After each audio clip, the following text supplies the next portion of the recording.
বিয়ের বয়স মাত্র 2 মাস। এটা আমার দ্বিতীয় বিয়ে। আমার হাজবেন্ডেরও এটা দ্বিতীয় বিয়ে। ওনার বয়স এখন 37 আর আমার বয়স এখন 30। বিয়ের পর থেকে ওনার প্রত্যেকটা আচরণে আমি বিরক্ত। ওনার প্রথম স্ত্রী মারা গেছে আজ থেকে 12 বছর আগে। যতটুকু শুনেছি ওনাদের সংসার ছিল 8 থেকে 9 মাসের। এরপর ওনার প্রথম স্ত্রী হঠাৎই মারা যায়, কোনো রোগ ছিল না। যখন উনি আমাকে বিয়ে করতে এসেছিল তখন উনি আমাকে বলেছিল ওনার কিছুটা সময় দরকার। তখন আমি ভেবেছিলাম 12টা বছর হয়ে গেছে, স্ত্রী মারা গেছে, এখন আর এত কিসের সময় দরকার। তখন আমি আমার পরিবারের কথা শুনে কোনো কিছু না ভেবেই বিয়েটা করি। বিয়েটা করে আমি অতিরিক্ত পরিমাণ পাগল হয়ে যাইতেছি। যেখানেই যাও না কেন ওনার শার্টের পকেটে, ডয়ারে, প্রত্যেকটা জায়গায় ওনার আগের স্ত্রীর ছবি আছে। ধরেন এখন যে শার্টটা পরে উনি অফিসে যাবে, ওই শার্টের পকেটেও ওনার আগের স্ত্রীর ছবি নিয়ে যাচ্ছে। ওনার বই পড়ার অভ্যাস আছে, বইয়ের ভিতরেও ওনার আগের স্ত্রীর ছবি রেখে দিয়েছে। মোবাইলের গ্যালারিতে অসংখ্য ছবি রয়েছে, ওনার ওয়ালেটেও ওনার ছবি রয়েছে।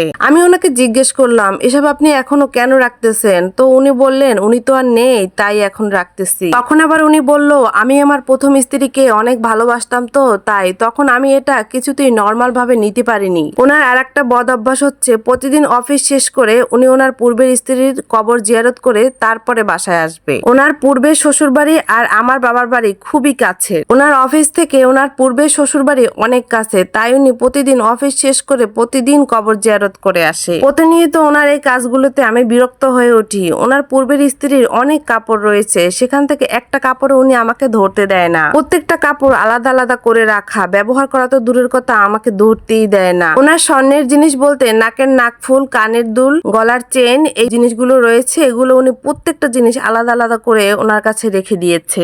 একটা জিনিসও উনি আমাকে ধরতে দেয় না। শ্বশুর শাশুড়ি আমার মোটামুটি ভালো। আমার শ্বশুর হচ্ছে হার্টের রোগী। আবার আমার হাজবেন্ডের আর একটা বদঅভ্যাস হচ্ছে আমি যদি কোনো কাজেই ভুল করি তাহলেই বলবে আমেনার মতো হতে পারো না। এই আমেনাই হচ্ছে ওনার প্রথম স্ত্রী। ওনার এসব আচরণ আমাকে দিনে দিনে বিরক্ত করে তুলতেছে। বিয়ে হয়েছে 2 মাস, উনি আমাকে এই পর্যন্ত স্পর্শও করে নাই। আবার মাঝে মধ্যেই কাঁদে, বিশেষ করে ঘুমের মধ্যে, ওই প্রথম স্ত্রীর জন্য। এসব ব্যবহার আমাকে দিন দিন বিরক্ত করে তুলছে। আমার কাছে সবই অসহ্য লাগতেছে। ওনার বিয়ে দেওয়ার সময় ওনার শ্বশুর নিজে আসছিল আমাদের বাসায়। আমি নাকি কোনো জায়গা থেকে শুনেছি ওনার নাকি বিয়ে করার ইচ্ছে ছিল না, কিন্তু আমি এই কথাটা বিয়ের আগে কখনোই শুনিনি। যেটা শুনেছি বিয়ের পরেই শুনেছি। এখন আপনারাই বলেন আমি কি করব। আর অন্যদিকে আমার শাশুড়িও আছে, কোনো জায়গায় যদি একটু ভুল হয় উনিও বলতে থাকে আমেনার মতো হতে পারো না, মানে ওনার প্রথম পুত্রবধূর কথা বলতেছে। এখন আপনারাই বলুন এই ক্ষেত্রে আমার কি করা উচিত? এখন আমার প্রশ্ন হচ্ছে আমি কেন অন্যের মতো হতে যাব? আমি তো আমার মতো। হ্যাঁ, আমি বুঝতে পেরেছি সে আগে যাকে বিয়ে করেছিল তাকে অনেক ভালোবাসতো,